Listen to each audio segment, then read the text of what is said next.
This conference will now be recorded.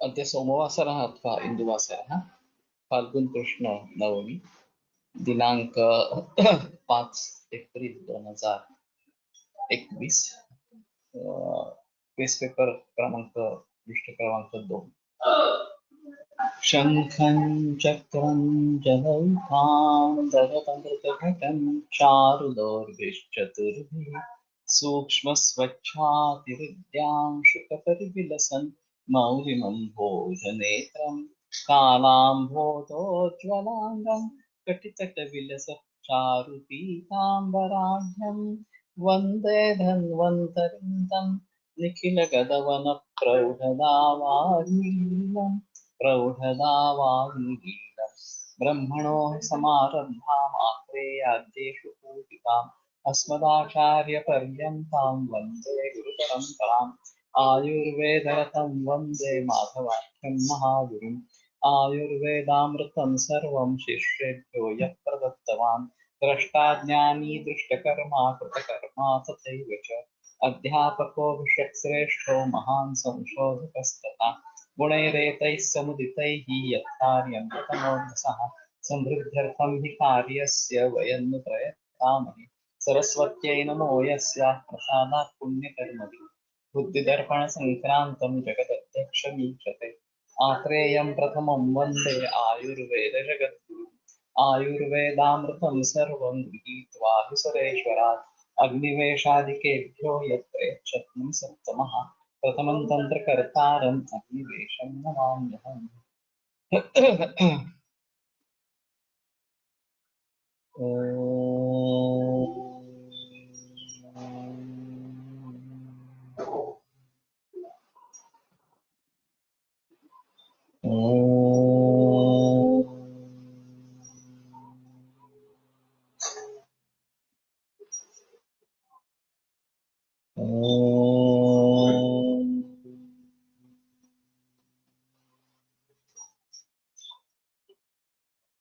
Om Shanti शांति शांति।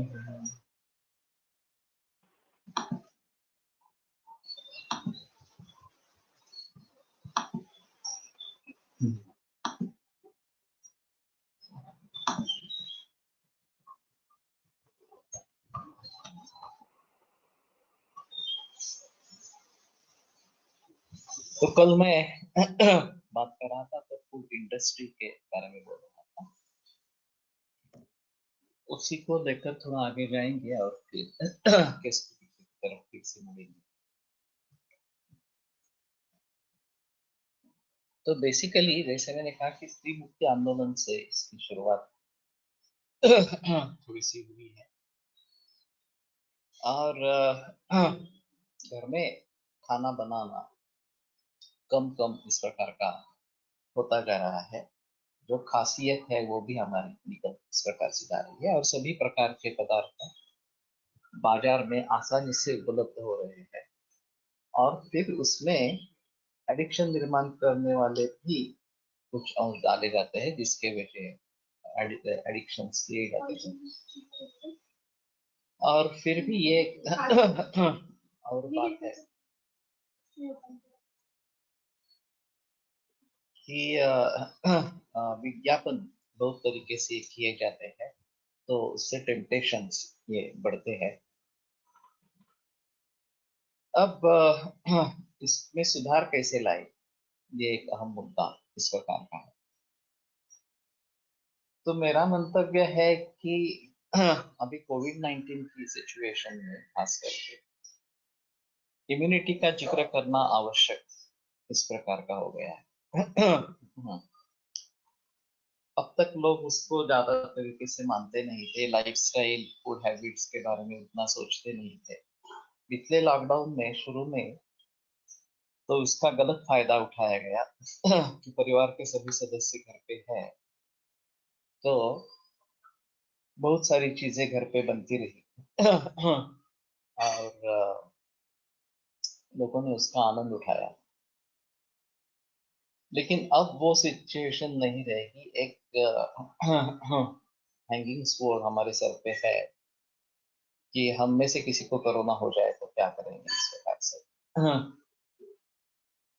तो उसका बेहतरीन तरीका जो है, जो केवल कम्युनिकेबल डिसीजेस के लिए नहीं बल्कि नॉन कम्युनिकेबल डिसीजेस के लिए भी उपयोगी है, वो इम्यूनिटी बढ़ाना, लाइफस्टाइल सुधरना, यही है और यही शाश्वत मार्ग है। अब इसके लिए तैयारी करनी पड़ेगी मन की। तो मुझे रिस्ट्रिक्शंस पालने हैं इस प्रकार से, और अच्छा ही खाना मुझे खाना है इस प्रकार से। तो ये अभी माहौल कदाचित बन सकता है अच्छी आदतें डालने के लिए, और जहां तक हो सके घर पे ही खाना बनाएंगे तो ज्यादा बेहतर है। तो हमें चॉइस रख सकता है कि हम ऑर्गेनिक या नैसर्गिक इस प्रकार का खाना खाएंगे। अभी बहुत सारी छात्राएं आती है पीसीओडी की समस्या लेकर, हॉस्टल में रहने वाली है, और मेंसेस काफी देरी से आते हैं, 2 महीने 3 महीने 4 महीने 6 महीने इस प्रकार से। तो मैं सुझाव देता हूँ कि बेटर ऑप्शन आप हॉस्टल से छुटकारा पाइए और प्राइवेट रूम करके रहिए। 3-4 इस प्रकार की छात्राएं अगर साथ में रहेगी तो खुद का खाना खुद बनाओ, ऑर्गेनिक लेके आओ, और पॉसिबल नहीं है तो मेड रखो कोई जो सुबह शाम तुम्हारे लिए खाना बनाएगी इस प्रकार से। लेकिन फिर भी ये बेहतर तरीका है अगर किसी ओडी जैसे विकार से मूल रूप से छुटकारा पाना है तो। तो बाहर का खाना ये एक अहम मुद्दा इस सभी में है, और होम फूड होना पहली बात है, और फिर वो ऑर्गेनिक या नैसर्गिक होना ये दूसरी इस प्रकार की बात। देसी गाय का ही दूध लेना है, ये भी एक बात है। हे सुश्रुत, हे श्रुती, सुश्रुत खाली गेलाय ना, दार लावलंय तरी सुद्धा।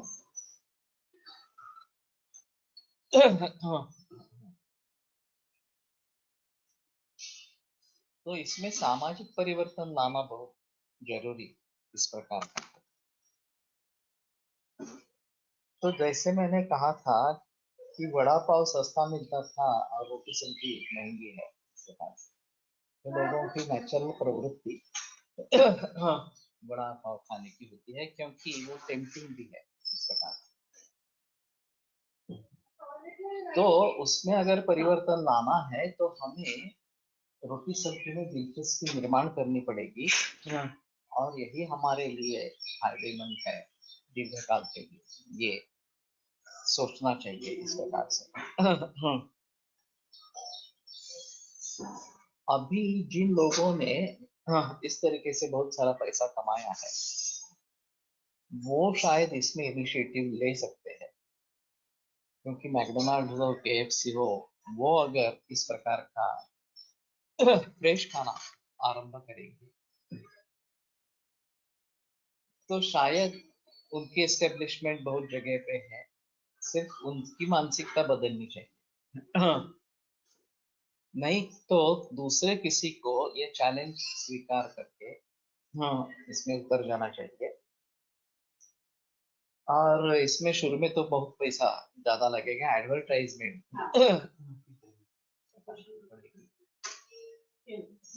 और लोगों में जागरूकता लाना ये एक अहम मुद्दा रहेगा। कि हमारे लिए सबसे बेहतर यही इस प्रकार का है, और ये उतना आसान इस प्रकार का नहीं है। फिर मैं मानता हूँ कि रोटी सब्जी अभी मिलने लगी है, काफी जगह मिलने लगी है, और उसके ग्राहक बढ़ गए हैं इस प्रकार से, ये भी अच्छा साइन है। लेकिन फिर भी वो स्पाइसी बनती है, ये एक चीज होती है क्योंकि लोगों में उसी की रुचि होती रहती है इस प्रकार से। लेकिन ठीक है, हाँ, दूसरा कुछ खाने के बजाय ये बेहतर ऑप्शन इस प्रकार का रहेगा। और वैद्यों में तो ये प्रचलन होना जरूरी है कि घर में ऑर्गेनिक ही खाए या नैसर्गिक ही खाए, इस प्रकार से देसी गाय का ही दूध ले। तो ये वैद्यों के घर में अगर शुरू होता है, हाँ, तो धीरे धीरे उसका फैलाव, हाँ, हमारे छात्रों में पहली बार होना चाहिए। जो भी हमारे छात्र है वो इसी रास्ते पर चले, और फिर उनके रिश्तेदार वगैरह, इस प्रकार से अगर ये हम, हाँ, माहौल खड़ा कर सकते हैं तो ज्यादा बेहतर इस प्रकार का है। तो कहने का तात्पर्य अर्थ ये है कि ये अभी के अस्वास्थ्य का प्रमुख कारण है, बाहर का खाना, और स्पेशली इस प्रकार से स्पाइसी तली हुई चीजें ये प्रचलन में होना, और ऑर्गेनिक और नैसर्गिक का कोई ठिकाना ही नहीं है उसमें, वो तो अलग बात इस प्रकार। तो इसके बारे में जितना जन जागरण होगा, उतना स्वास्थ्य सुधरेगा, सभी समाज का स्वास्थ्य सुधरेगा। और फिर उसमें योगा और व्यायाम ये भी होने चाहिए, तो कम्युनिकेबल और नॉन कम्युनिकेबल दोनों प्रकार के रोगों से मुक्ति मिल सकती है, उनसे बचाव इस प्रकार का हो सकता है। तो इसके बारे में एक जिक्र करना जरूरी है। अभी दूसरी चीज ऐसी है कि ये सब पदार्थ ग्रंथों में नहीं है। पाव भाजी हो, पानी पूरी हो, बटाटे वड़ा हो, या बर्गर हो, पिज्जा हो वगैरह, इनका ग्रंथों में कुछ जिक्र नहीं है। अब इसके पथ्यापथ्य के बारे में कैसे कहें? हाँ, तो एक आसान तरीका रहता है कि वो टालने के लिए तो सभी वैद्य वही करते हैं, ये नहीं लेना है ऐसा बता देते। हाँ, लेकिन इसमें भी दो पक्ष हो सकते हैं कि नहीं लेना है, लेकिन अभी अब तक उसका सेवन हुआ है, तो उसको विपरीत कैसे करेंगे, हेतु विपरीत चिकित्सा किस स्तर पर करेंगे। हाँ, ये एक मुद्दा। दूसरी चीज, जगत्येव मनौषधम न किंचित विद्यते द्रव्यम वशान नानार्थ योगयोः, इन चीजों को भी देने का कहीं उपयोग हो सकता है जो हम कभी सोचते भी नहीं है। जैसे ये लकुच पद या फिर पाणित। तो पाणित के बारे में तो ग्रंथों में योग है, मूत्र पुत्र में खास करके पाणित का प्रयोग किया गया है, जो त्रिदोष कर है फिर भी किया गया है इस प्रकार से। तो उसी तरीके से इनका भी कहीं प्रयोग हो सकता है, हमें उसके बारे में कुछ भी जानकारी नहीं है। और लोगों को जिनको आदत हो गई है उनमें क्या करेंगे? विदेशों में चीज खाने की आदत हो गई है, पीढ़ियों से है इसके बाद। हमारे हिसाब में देखा जाए तो दूध और लवण और अम्ल ऐसा संयोग है जो विरुद्ध है, उसके ऊपर प्रोसेसिंग काफी है, उसमें तंतुलत्व बहुत ज्यादा है, जो हमारे आम से सारूप्य इस प्रकार का रखता है। तो ये पिज्जा वगैरह जो चीजें रहती है और उसकी एडवर्टाइजमेंट भी उसी रहती है, उसी प्रकार की रहती है, ये बहुत स्टिकी इस प्रकार का पदार्थ है। आणि परत काय म्हणतात कितीतरी डिग्रीज तळवून त्याच्यावरती अजूनच वेगळं प्रोसेस आहे। 400 डिग्री तक ये हीट किया जाता है, जो मैंने सुना है उसके बारे में। तो और बेस जो है वो मैदा का है ये भी एक अलग चीज इस प्रकार। तो इन सभी हालातों में परिवर्तन कैसे ला सकते हैं विदेशों में खास करके? अगर आप कहेंगे कि नहीं नहीं आप छोड़ दो सर, तो पॉसिबल ही नहीं है। हाँ, और जिनकी उनको आदत है वो चीजें छोड़ देने से नुकसान ज्यादा होगा, फायदा कम होगा इस प्रकार से। मैंने खुद इटली में पिज्जा खाया है और वो अलग ही टेस्ट उसकी है। पण ठीक आहे ना, पण त्याची टेस्ट वेगळी राहते अशाच वो ट्रेडिशनली जो बनाते हैं वो अलग ही टेस्ट इस प्रकार की रहेगी। तो कहने का तात्पर्य ये है, हाँ, कि उनके बारे में हम धीरे से सोचेंगे, धीरे धीरे वो कब करेंगे। कॉटेज चीज वैसे लेस प्रोसेस्ड है, तो मैं सुझाव देता हूँ कि कॉटेज चीज का प्रयोग करो। धीरे धीरे चीज कम करते जाओ और घी लेना आरंभ करो, क्योंकि उनको घी तो आदत है ही नहीं, घी की आदत ही नहीं है, बटर की आदत है, और वो भी पुराना बटर इस प्रकार का हो जाता है। तो हमारे घर में भी अगर पाव भाजी बननी ही है तो एक तो उसमें परिवर्तन हम ला सकते हैं कि मक्खन में बनाए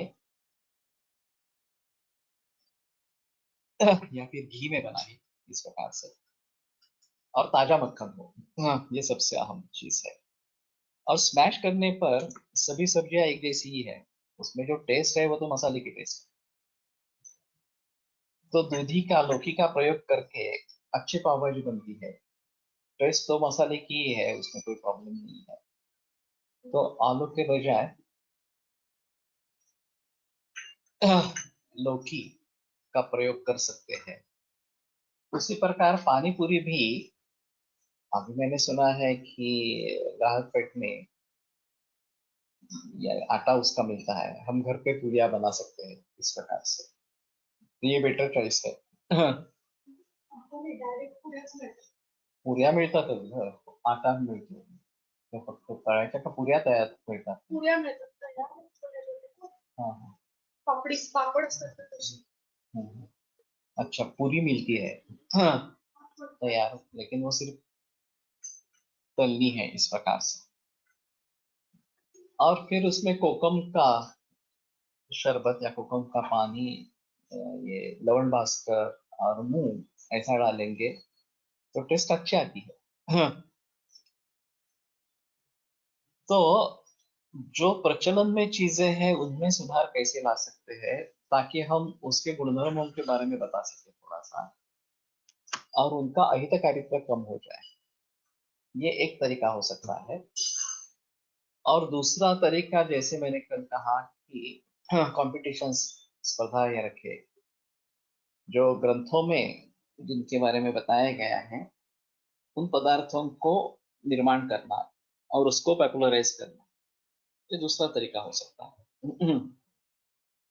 तो रसाला हो या फिर दुग्ध कूपिका करते एक है, वो थोड़ा सा गुलाब जामुन जैसा इस प्रकार का प्रकार है। तो इन प्रकारों को व्यवहार में लाने की चेष्टा करेंगे। और एक मुसीबत उसमें ये भी है कि तली हुई चीजें ज्यादा टिकती है, और इसीलिए उसका प्रचलन बहुत बढ़ गया है। तो अभी जैसे ये रोस्टेड का जमाना थोड़ा सा है, और बिना तले रोस्टेड करके कर सकते हैं, या फिर ये फ्रीज ड्राई जो मेथड है वो शायद उसकी उपयुक्तता के बारे में सोचेंगे, उसकी हानि क्या होती है देखेंगे इस प्रकार से, और उसको प्रचलन में लाने की कोशिश करेंगे। तो फिलहाल इन सभी बातों को ध्यान में रखते हुए परिवर्तन किस प्रकार से लाना है, ये सोचना चाहिए। और एक अहम चीज है कि इससे उत्पन्न होने वाला दोष वैषम्य हम कैसे डिसाइड करें। तो अभी हम जो सॉफ्टवेयर बना रहे हैं, हाँ, उसमें ग्रंथों में तो इसके बारे में कोई निर्देश नहीं है, लेकिन वड़ा पाव वगैरह इस प्रकार का अगर सेवन है, पानी पूरी का सेवन है, पिज्जा, तो दूध अलग है।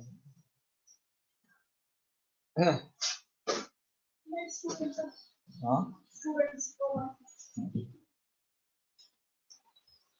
तो हाँ, ये गुरु है, स्निग्ध है, विदाही है, कटु रसात्मक है, उष्णवीर्य है, ये ग्रंथोक्त जो हेतु है वो हम उसमें से ढूंढ निकालने की कोशिश करेंगे, उनके गुणों के आधार पर।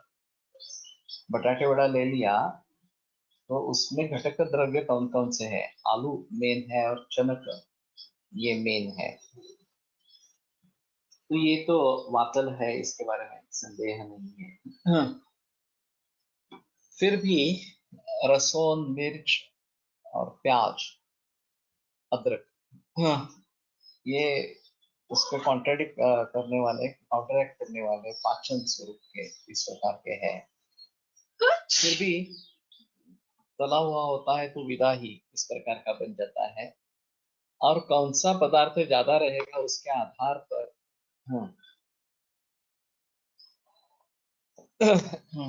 इसके माइक्रोवेव के बारे में काफी बहस हुई है और वो अच्छा नहीं है, इसमें कोई संदेह नहीं है। इसमें जो मेन रीजन है माइक्रोवेव किस तरीके से काम करता है, तो पदार्थ में जो वाटर मॉलिक्यूल्स है उनकी गति को बढ़ाकर पदार्थ को गर्म किया जाता है, ऐसा माइक्रोवेव का प्रिंसिपल। और ये मॉलिक्यूल की गति इतनी बढ़ाई जाती है कि उससे हीट निर्माण होती है, उष्णता निर्माण होती है और फिर पदार्थ पक जाता है। तो ये मूल परमाणु से ही खेलने वाला इस प्रकार का apparatus है। बाकी सभी जगह इंडक्शन हो तो बाहर से हीट दी जाती है, यहाँ पदार्थ में जो उष्णता है, छिपी हुई उष्णता इस प्रकार से, उसी को प्रोत्साहित किया जाता है। तो इसलिए माइक्रोवेव के बारे में सभी कहते हैं कि माइक्रोवेव अच्छा नहीं है, लेकिन फिर भी पूरे विश्व भर में माइक्रोवेव प्रचलन में है। तो बेटर ऑप्शन ओटीजी है।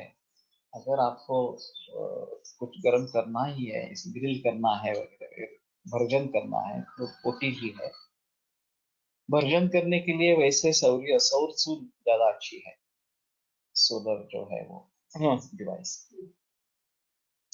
लेकिन फिर भी इन सभी के बारे में लोगों में जागृति लाना ये एक अहम चीज इस प्रकार की रहेगी। तो बटाटे वड़े के गुणधर्म क्या होंगे? ये कुछ हद तक वात बढ़ाने वाले, पचन में भारी, गुरु इस प्रकार से विदाह निर्माण करने वाले वगैरह वगैरह इस प्रकार के रहेंगे। अगर हमें इसके दुर्गुणों को कम करना है, अभी मैंने कभी करके देखा नहीं है, घी में बटाटे वड़ा करेंगे तो उसकी टेस्ट कैसी रहेगी मालूम नहीं है, करके देखना चाहिए। तो विदा ही कम से कम नहीं होता है, घी में अगर तलते हैं तो विदा ही नहीं होता। ये शैलो फ्राई या फिर रोस्ट करना इस प्रकार से थोड़े घी पर, ये भी एक बात हो सकती है।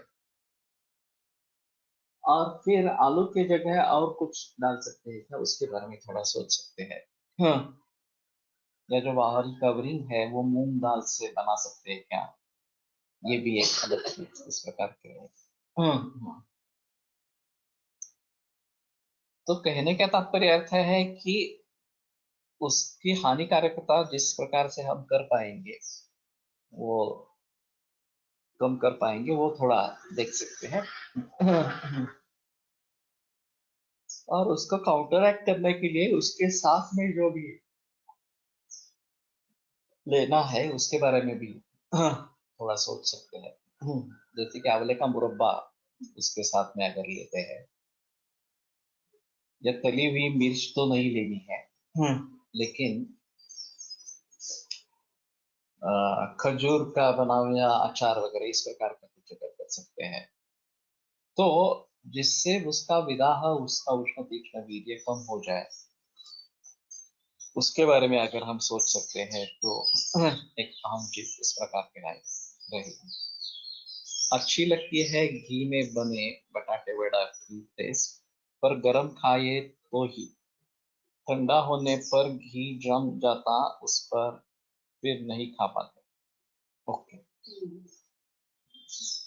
तो ये अच्छा इनपुट दिया। तुमने करके देखा है, मैंने करके देखा है, नहीं खाता। दूसरी एक चीज हो सकती है कि घी और तेल दोनों का प्रयोग करें, थोड़ा घी और थोड़ा तेल इस प्रकार, थोड़ा घी थोड़ा ज्यादा और तेल थोड़ा कम इस प्रकार, यमक स्नेह जिसको कहते हैं।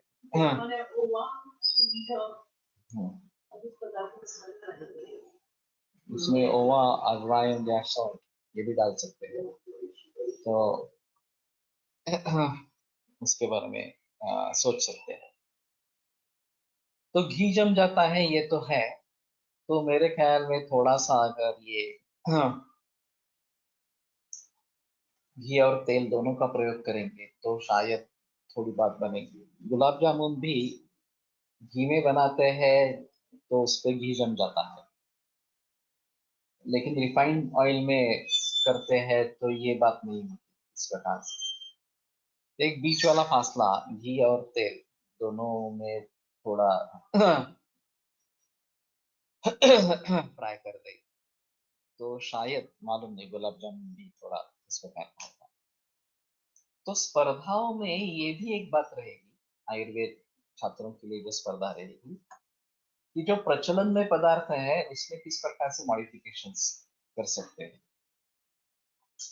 अब मेरी एक छात्रा है, उसके पिता का होटल है, तो मैंने उसको सुझाव दिया था कि तुम एक सेक्शन इसके लिए अलग शुरू करो। वैसे भी लोग पाव भाजी और पानी पूरी खाने के लिए आने ही वाले हैं, तो उसमें एक पत्ते की पाव भाजी या पानी पूरी इस प्रकार का आइटम रखो। लोगों को टेस्ट करने दो, और फिर वो पसंद में आए तो उसका प्रचार प्रसार हो सकता है, लेकिन ये हुआ नहीं वास्तव में। तो इसके लिए इसकी वृत्ति चाहिए कि ये प्रयोग करके देखना है इस प्रकार से, और घर में पहले ये प्रयोग करके देखे और फिर बाजार में लाने की सोचे, ये एक अच्छा रहेगा। तो अभी के सभी चीजों के बारे में इस प्रकार से सोचना, इस प्रकार से प्रचलन में लाना बहुत जरूरी है। अभी परंपराओं को इतनी आसानी से नहीं तोड़ सकते।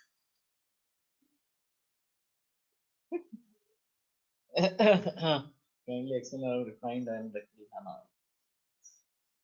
रिफाइंड ऑयल तो अच्छा है ही नहीं, इसमें तेल की बर्बादी होती है वास्तव में। तो हम तो सुझाव नहीं देते कि रिफाइंड ऑयल का प्रयोग करना। मूल रूप से जो तिल ऑयल है या फिर मूंगफली का है, वो बेटर ऑप्शन है। साउथ में नारियल तेल का प्रचलन है और नॉर्थ में सरसों का तेल का है, वो बेटर चॉइसेस इस प्रकार के हैं। तेल उष्ण भी शीत विरुद्ध होत नहीं, नो ये नहीं विरुद्ध होता। वाक्यांश त्रिविश चतुर्भिस्तैर्मतः त्रिवृतो महा, इस नेहाध्याय में आया है। दो स्नेहों को इकट्ठा करेंगे तो यमक, तीन करेंगे तो त्रिवृत, और चारों स्नेहों को इकट्ठा करेंगे तो महास्नेह, इस प्रकार से है। मार्मालेडचे गुण कसे असतील, स्पेशली बटरला सबस्टिट्यूट म्हणून बेकरी प्रोडक्ट्स थालीमध्ये वापरतात, ये तो अच्छे नहीं है। लेकिन इसमें ऐसा है कि इसके निर्माण विधि को समझ लो, कैसे करते हैं, क्या आणि करते आलाच वेळेला पर्यावरण पण खूप व्यायाम केला तर ते पचणार नाही का? हैं। कुछ शकत।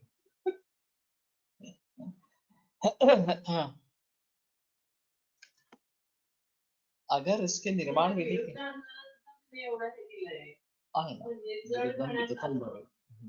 त्याला पर्याय पण व्यायाम प्यायला किती लोक पाहिजे. करतात असा प्रश्न आहे। व्यायाम किती लोक करतात? नाही नाही म्हणजे असा एक त्याला चॉईस देता येतो. नाही, पण तरी सुद्धा that's not a better choice. कधीतरी तुम्ही खाल्लं तर ठीक आहे, ते पचवता आलं।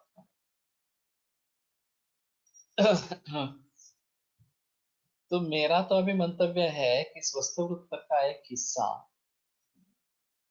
फूड फैक्ट्रीज में भेंट करना ऐसा होना चाहिए, और सभी प्रकार के फूड फैक्ट्रीज, बेकरी प्रोडक्ट्स से लेकर फास्ट फूड, जंक फूड वगैरह वगैरह सभी जो है, या जहाँ बड़े पैमाने पर खाना तैयार होता है, कैंटीन जो है, कारखानों की कैंटीन वगैरह वगैरह के पास, तो पता चल जाएगा कि प्रचलन में क्या है इस प्रकार से।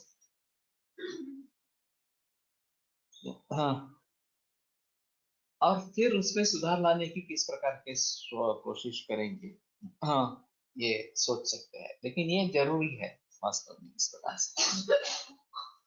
आहार संभवम वस्तु रोगाश्च आहार संभव, ये लोग भूल ही गए हैं। एलोपैथी ने ये सब बुला दिया कि हम जो खाते हैं उसी से हमारा शरीर बनता है और उसी से रोग भी निर्माण होते हैं। तो जो अंदर डालना है वो सोच समझ कर ही डालना चाहिए। मोइलेले कहते थे एक बार कि अंदर डालना आसान है, बाहर निकालना बहुत मुश्किल है। और वो सही है। पंचकर्म के जरिए हम दोषों को बाहर निकाल सकते हैं, लेकिन वो इतनी आसान प्रोसेस नहीं है। उससे बेहतर है कि अंदर डालते समय ही विचार करें ये डालना उचित है या नहीं है, इस प्रकार से। तो एक मेरे मन में एक कोर्स है आफ्टर एनी मेडिकल डिग्री, वो हो नहीं पाया एक्चुअली, लेकिन मेरे मन में फिर भी है कि ये आयुर्वेदिक लाइफस्टाइल मैनेजमेंट कोर्स इस प्रकार का कुछ आफ्टर एनी मेडिकल डिग्री, और ये इंटरनेशनल कोर्स होना चाहिए। तो किसी भी हाँ मेडिसिन का पदवीधर होना जरूरी है, चाहे आयुर्वेद हो, एलोपैथी हो, होम्योपैथी हो, नेचुरोपैथी हो, कुछ भी इस प्रकार का हो। जो जो खुद को डॉक्टर फिजियोथेरेपी का हो तो भी चलेगा, हमें योग के लोग भी चलेंगे इसमें, इस प्रकार से। और ये रेसिडेंशियल कोर्स होना है।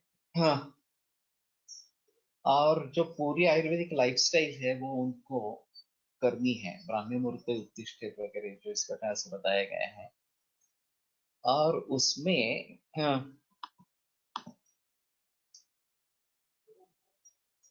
काल मिल्क पाउडर शेक से कंटेंट्स पाहिले, काल मिल्क पाउडर से कंटेंट्स पाहिले, मिल्क सॉलिड प्लस माल्टोडेक्स्ट्रीन असतं, आणि माल्टोडेक्स्ट्रीन म्हणजे कॉर्न पोटॅटो चा स्टार्च असतो।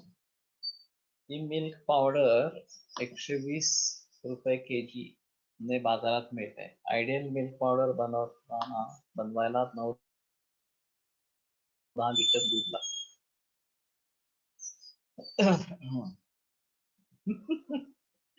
अच्छा हुआ तुमने लिखा। हाँ, तो इतना सस्ता अगर वो बेच रहे हैं, अगर 9-10 लीटर दूध लगता है और ये 120 रुपए में 1 किलो मिल रहा है, तो जाहिर है कि लोग यही ले लेंगे, बहुत सस्ता है इस प्रकार से। और ये मेज वगैरह तो दूध के घटक है ही नहीं। कॉर्न पोटैटोचा स्टार्च, तो मुश्किल है किस प्रकार से लोग कर रहे हैं। पथमेड़ा की मिल्क पाउडर आती है और काफी महंगी इस प्रकार की है, वो करीबन 1,500 किलो है, फिर भी बेची जाती है। और यूएई में एक अच्छा ऑप्शन है। मैं तो सोच रहा हूँ कि अगर A2 मिल्क की मिल्क पाउडर बनाएंगे और एक्सपोर्ट करेंगे, चाहे महंगी हो कोई प्रॉब्लम नहीं है। लेकिन यूएई में बहुत ही प्रॉब्लम है, वहाँ देसी गाय वगैरह का कुछ माहौल है ही नहीं, जो भी आता है वो सब बाहर से आता है। कैमल मिल्क है वहाँ पे अवेलेबल, जिसकी हमें आदत इस प्रकार की नहीं है। और वैसे भी 600 रुपये केजी आहे काय पथमेडाची, 600 रुपये, पण 600 रुपये सुद्धा 9-10 लिटर दूध लागत असेल देशी गाईचं, तो इसमें थोड़ा देखना चाहिए उसमें और कुछ डालते हैं क्या इंग्रेडिएंट्स में। काय देखना चाहिए, आपण बनवू शकत नाही, जो मिळतं ते आपल्या शरीराला पचवतं कसं हेच बघायचं नाही काहीतरी ह्याच्यासाठी म्हणतात स्टोअर करण्यासाठी किंवा असं नाही वाटत की त्या दुधामध्ये असं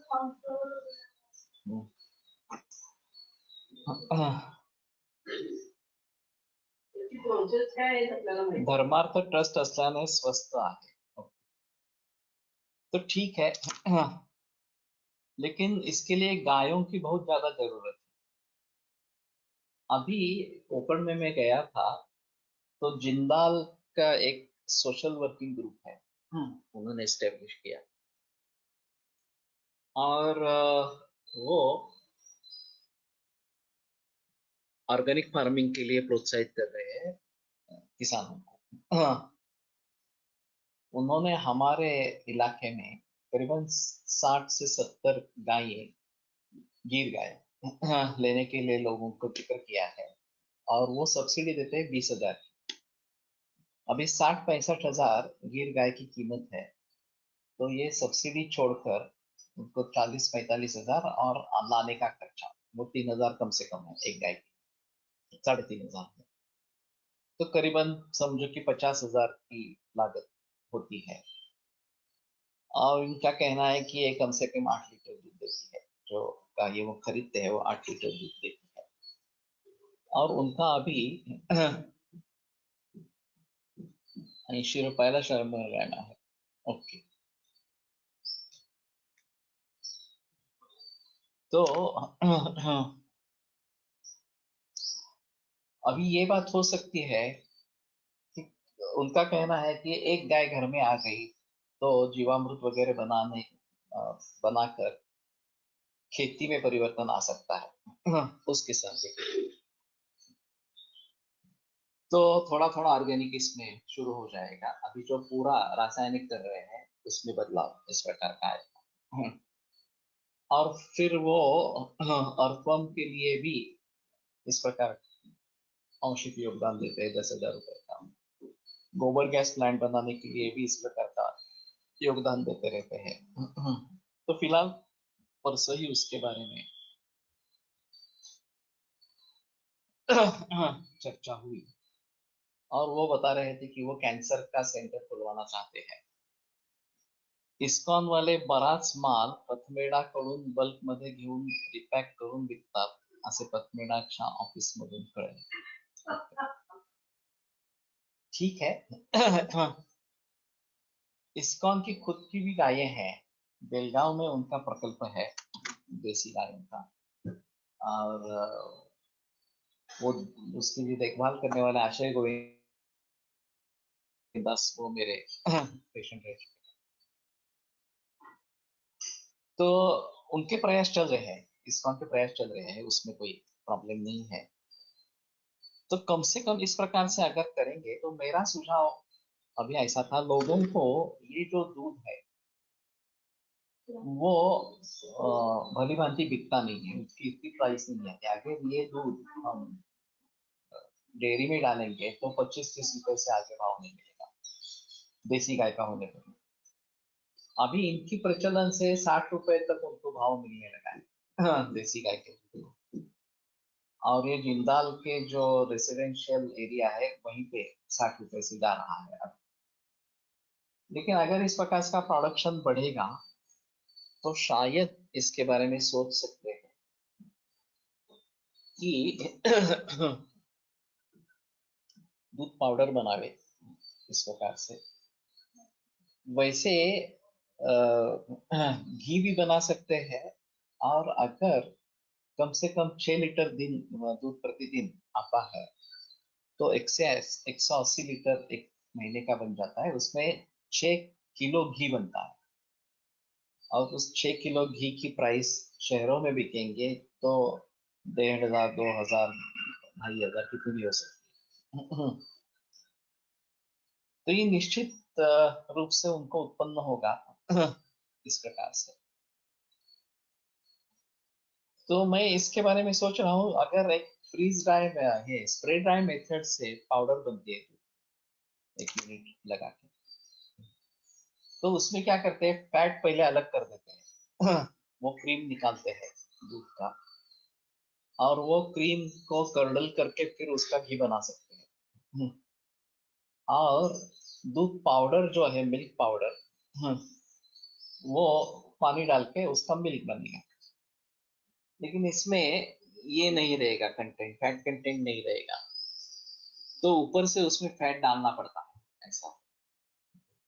अभी उसको टिकाएंगे कैसे, ये एक बात रहेगी। ये हाँ, कुछ महीने बरस तक किस प्रकार से रह सकेगा, और वो अलग से उपलब्ध करा देना पड़ेगा, करना पड़ेगा। लेकिन फिर भी दूध से तो बना है ये। हाँ, निश्चित है। तो दूध से अगर बनाएंगे तो कम से कम दूध की प्रॉपर्टी तो उसमें मिल जाएगी। तो अभी मैं सोच रहा हूँ कि इन लोगों से ये कैसे बढ़ाएंगे, कॉपरेशन कैसे बढ़ाएंगे। और मैंने कहा है कि बाकी किसानों को भी इकट्ठा करो और 5, 6, 7 किसान अगर इकट्ठा आकर एक एक गाय खरीद लेते हैं, शायद उसके लिए कुछ लोन का प्रबंध किया जाए कम से कम ब्याज पर, तो मेरे ख्याल में 1 बरस में ब्रेक इवन आ सकता है। गायों की जो खरीदारी है वो उसमें से निकल जाएगी। और फिर एक गाय से हर बरस एक गाय इस प्रकार से बढ़ता हुआ या अच्छा माहौल बन सकता है। हमने सिर्फ 2 गायें खरीदी थी, अब हमारे पास 7 और एक बैल खरीदा था बाद में। अब हमारे पास 7 जानवर है, तो 4 नए बच्चे निर्माण हो गए हैं इस प्रकार से। अब जब वो योग्य उम्र को प्राप्त करेंगे शायद अगली बरस में, तो 4 कम से कम 3 गाय इस प्रकार से लेकर, उसमें से भी एक बैल है, तो हर बरस ये 3 और पहली वाली गाय 1, 4, तो 4 बच्चे हर बरस अगर पैदा होते रहते हैं तो ये 10 बरस में ये काफी हद तक बढ़ जाएगा इस प्रकार से। गजानन वाटसे तो काफी हद तक बढ़ जाएगा और फिर उसका प्रयोग कर सकते हैं। खवा करून मिठाई इंडस्ट्री मध्ये विकली जाईल, विकता येईल, ये भी एक है। और वैसे डीप फ्रीज में खवा रख सकते हैं, ऐसा है थोड़ा सा। और अभी जो दिवाली में मिठाई के पदार्थ बनते हैं वो सभी एडल्ट्रेटेड ही होते हैं। चंद ही कंपनियां ऐसी होंगी जो हवा से इस प्रकार से बनाते हैं इस प्रकार से। और इसीलिए बासुंदी वगैरह में भी ये भी सब शॉर्टकट्स हैं और एडल्ट्रेटेड चीजें ज्यादा इस प्रकार की है। तो पहले जमाने में तो ये नहीं था, ये सभी 40-50 बरस पूर्व जो इस प्रकार की चीजें मिलती थी वो सच्ची चीजों से ही बनती थी। अभी काफी एडल्ट्रेशन सभी में आ गए। तो ये मिलावट कैसे रोकेंगे और लोगों को इसके लिए कैसे तैयार करेंगे कि नहीं, हमें अच्छा ही खाना खाना चाहिए इस प्रकार से। तो ठीक है, मैं थोड़ा सा समझता हूँ कि जो इस प्रकार के प्रयास करने वाले हैं उनको, उनकी अगर हम सहायता करेंगे तो एक अच्छी चीज होगी और एक अच्छा प्रचलन इसमें शुरू हो जाएगा इस प्रकार से। तो फिर अभी इन सभी के बारे में गहराई में जाकर सोचना है, हम क्या कर सकते हैं इसके बारे में सोचना है। और अभी लॉकडाउन और फिर अर्थव्यवस्था, ये सभी मुद्दे जो पिछले बरस में थे ये फिर से अभी खास करके महाराष्ट्र में शुरू होने वाले हैं। अभी जो फिलहाल न्यूज आई है वो सैटरडे संडे पूरा लॉकडाउन में रहेगा इस प्रकार से, पुणे में खासकर। तो ऐसी हालात में स्वदेशी और पर्यावरण संवर्धन, ये जो मैंने एक श्रृंखला चलाई थी ऑडियो, हाँ, उसको हम भलीभांति सोचेंगे, प्रयोग में लाने की कोशिश करेंगे,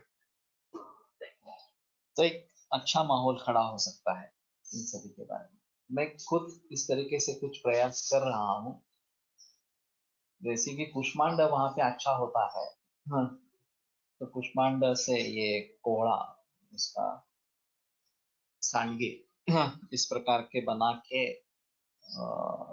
वो लोगों को बेचने की कोशिश करेंगे वगैरह इस प्रकार से। तो वैल्यू एडेड होना चाहिए, मूल्य वृद्धि करके लोगों को देंगे तो पैसा मिलेगा। तो इन सभी के बारे में सोचकर स्वदेशी चीजों को अगर उत्तेजन देते हैं तो ज्यादा बेहतर इस प्रकार का। तो ये एक अहम मुद्दा इसमें रहेगा कि जितने भी ज्यादा प्रचलन में है पदार्थ, चाहे इडली डोसा ढोकला या फिर ये बटाटे वड़ा समोसा, हाँ, और पिज्जा बर्गर वगैरह, और पेस्ट्रीज और केक्स वगैरह वगैरह, सभी जो चीजें हैं प्रचलन में है, उन सभी के बारे में, हाँ, उनकी रेसिपीज क्या है ये समझ लेना, इंग्रेडिएंट्स क्या है ये समझ लेना, उसमें हम कुछ हद तक सुधार कर सकते हैं क्या, इसके बारे में सोचना। और जो लोग ये खाकर आ रहे हैं उनमें दोष वैषम्य किस प्रकार का होगा, और उसको काउंटरैक्ट करने के लिए क्या प्रयोग होगा, इसके बारे में सोचना। ये सभी आवश्यक इस प्रकार का हो जाएगा।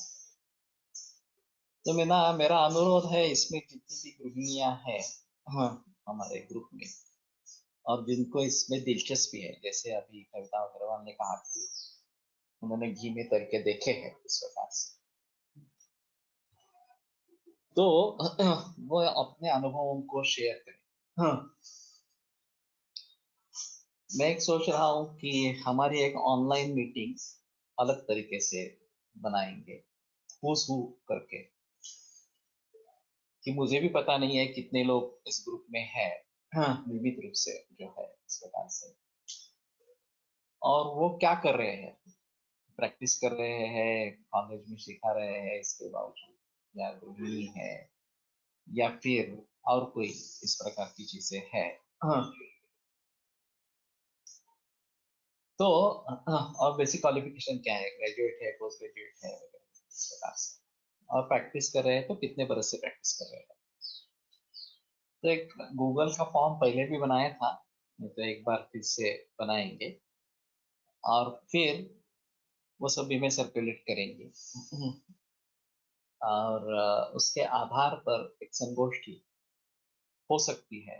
हाँ, अभी ये वन वे ट्रैफिक चल रहा है, मैं बोल रहा हूँ, आप सभी सुन रहे हैं, थोड़ा थोड़ा बीच बीच में, हाँ, आपसे कुछ प्रतिसाद इस प्रकार का आता रहता है,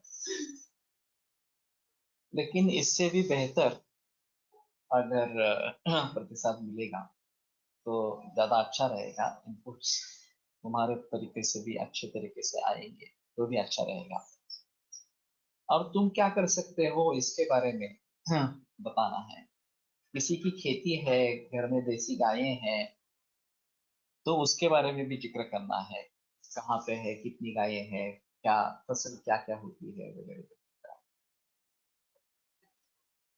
तो अभी जिनके पास नैसर्गिक तरीके से फसल होती है, वो लोगों को बताएं, तो ये फिर आसान इस प्रकार का हो जाएगा। अभी हमने कैश्यूज लाए हैं कोकण से, अभी ये जीएसवीसी ग्रुप में डाल देंगे,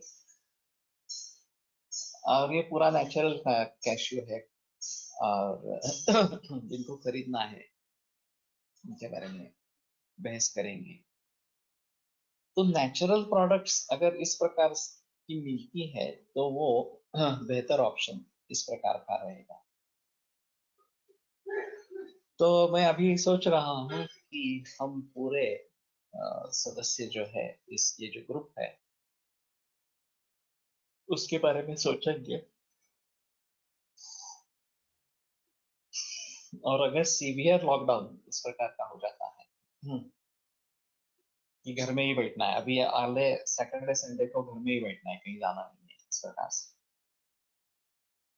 पुणे में ये परिस्थिति है, बाहर ऐसी नहीं रहेगी, तो फिर इसके बारे में सोच सकते हैं। और केवल तुम ही नहीं, जो लोग नए ज्वाइन होना चाहते हैं वो भी इसमें अगर आ जाए तो ज्यादा बेहतर इस प्रकार का रहेगा। उसके पहले ये गूगल डॉक का फॉर्म में भिजवाने के लिए कहता हूँ सुशील से, वो लिखवा देगा, वो भर के सब जानकारी इकट्ठा हो जाएगी, तो हाँ, चर्चा होगी वो ज्यादा अच्छी इस प्रकार की।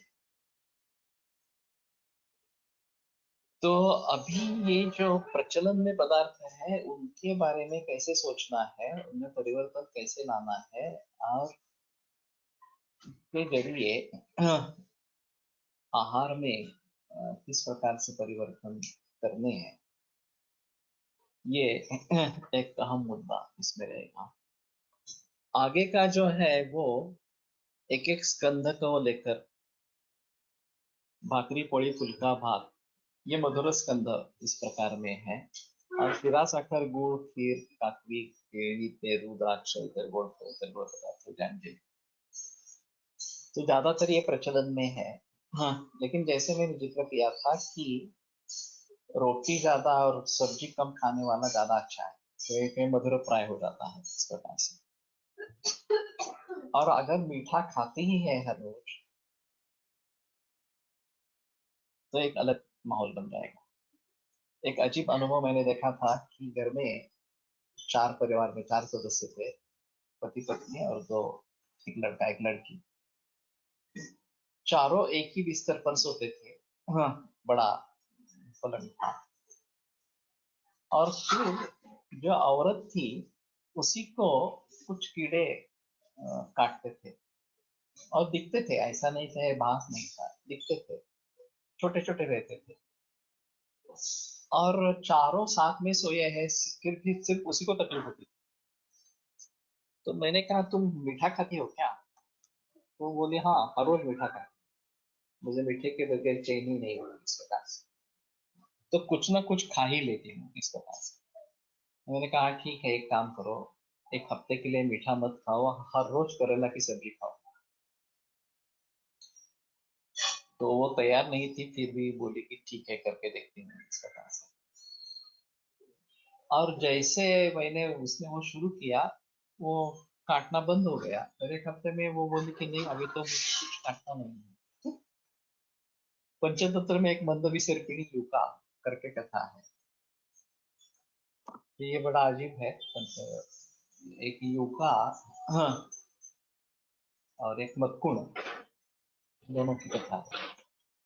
तो मक्कुण उसके घर पे आने के लिए, रहने के लिए आता है, और वो पहले तो ठुकरा देती है, नहीं नहीं मेरे पास नहीं आना, ये राजा का घर है, और मैंने तुम्हें देख लिया तो सूरत हो जाएगी।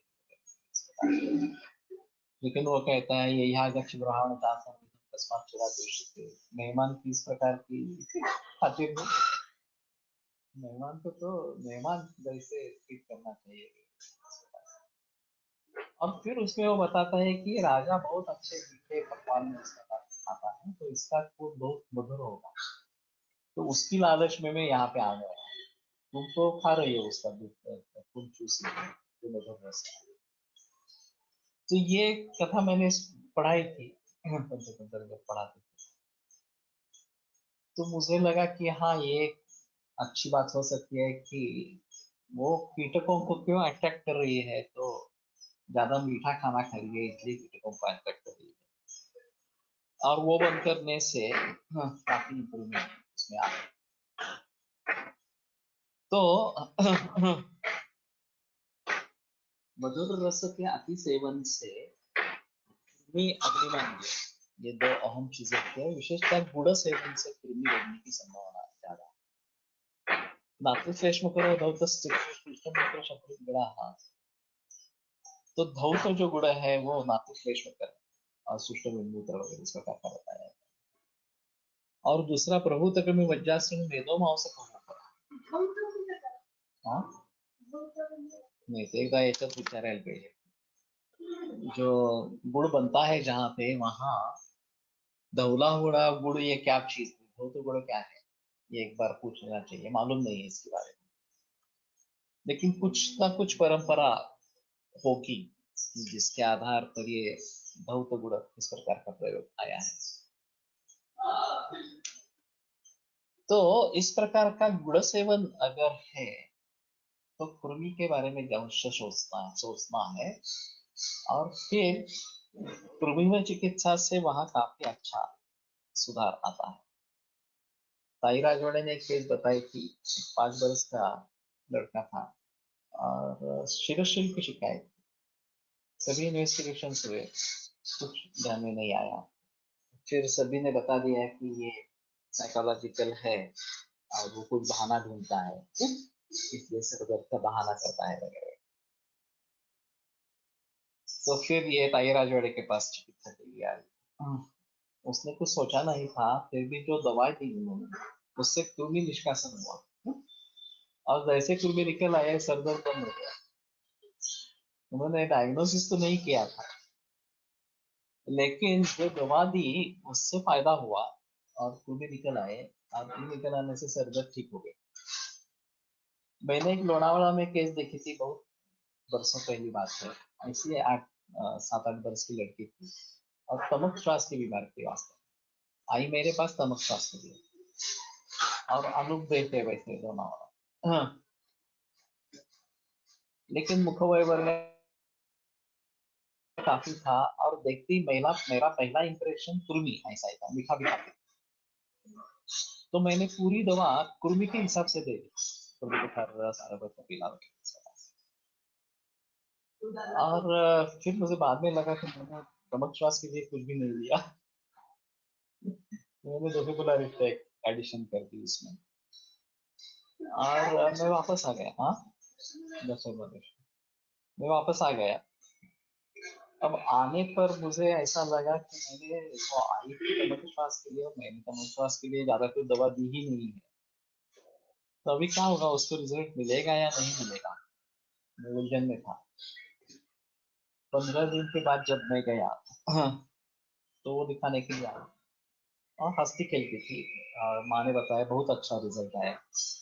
इतने कृमि निकले, इतने कृमि निकले कि वो पूरा जो बर्तन है, पॉट है, वो पूरा भर जाता था, इतने कृमि निकले। तो मैंने पूछा कि ये सांस की तकलीफ का क्या? नहीं, सांस की तकलीफ कुछ हुई ही नहीं। तो मैंने कभी तमक श्वास के का कारण कृमि हो सकता है ऐसा मैंने सोचा नहीं था। मैंने सोचा कि अहम रोग जो है कृमि ही है, कृमि की ही ट्रीटमेंट करनी चाहिए। और इसमें तमक श्वास के लिए भी फायदा हो गया इस प्रकार। तो ये कृमि चिकित्सा, कृमि निदान, ये एक अजीब माहौल इस प्रकार का है। उसके कई किस्से हैं इस प्रकार से। प्रचंड कापून लहान गटाने डिटॅचमेंट होत होती आणि त्यांचं निदान आणि त्याची चिकित्सा केली आहे। ऐसे ही छोटे बच्चे में उपेंद्र दीक्षित के पास एक केस थी, वो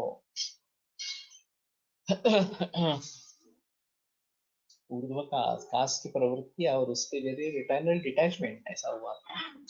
लेकिन आमाशयगत कृमि ऐसा निदान करके उसकी चिकित्सा देने से ठीक, अच्छी केस है इस प्रकार से। तो कृमि का निदान एक अलग चीज इस प्रकार की है, तो उसके बारे में थोड़ा सोचना चाहिए। कृमि और प्रमेह, प्रमेह के बारे में और स्थौल्य, इन सभी के लिए मधुर महत्वपूर्ण है।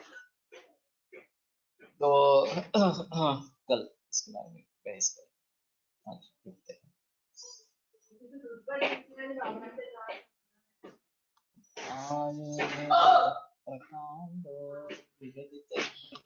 शल्यतंत्र प्रधानः शिष्येभ्यः शाश्वतोऽयं चित्तेन येन आयुर्वेदस्य वाञ्छन् पुनरपि भुवने काञ्च सुष्ठु प्रतिष्ठां श्रेष्ठं धन्वन्तरिं तं प्रणमति च सदा वैद्यवर्गो हि नूनं, वैद्यवर्गो हि नूनं विरम्यते। व्याख्यान व्यापार।